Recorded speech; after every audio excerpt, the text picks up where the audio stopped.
Welcome to day 4. As we continue our journey from baptism to the cross, today we find ourselves at a wedding. Our reading comes from John 2, 1 through 11. On the third day, a wedding took place at Cana in Galilee. Jesus' mother was there, and Jesus and his disciples had also been invited to the wedding. When the wine was gone, Jesus' mother said to him, "They have no wine."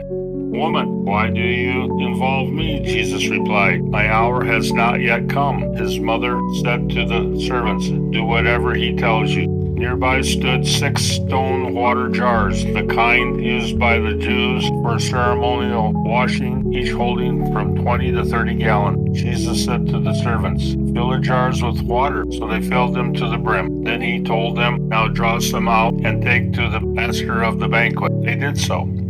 And the master of the banquet tasted the water that had been turned into wine. He did not realize where it had come from, though the servants who had drawn the water knew. Then he called the bridegroom aside and said, "Everyone brings out the choice wines first, then the cheaper wine after the guests have had too much to drink. But you have saved the best wine till last." What Jesus did here in Cana of Galilee was the first of the signs through which he revealed his glory, and his disciples believed in him.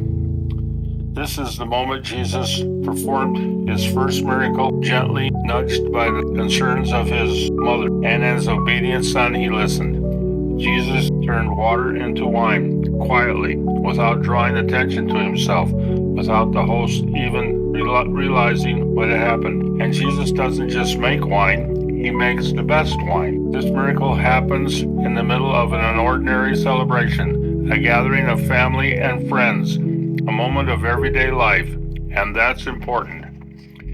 Because sometimes we settle into thinking that who we are or where we are in life is as good as it gets. But then moments remind us that through Jesus, ordinary things can become extraordinary. Through him, we are invited to become the best versions of ourselves. Jesus shows up in everyday life. He may not be physically attending our weddings, bringing the best wine, but he is present in our lives, ready to transform what we place before him.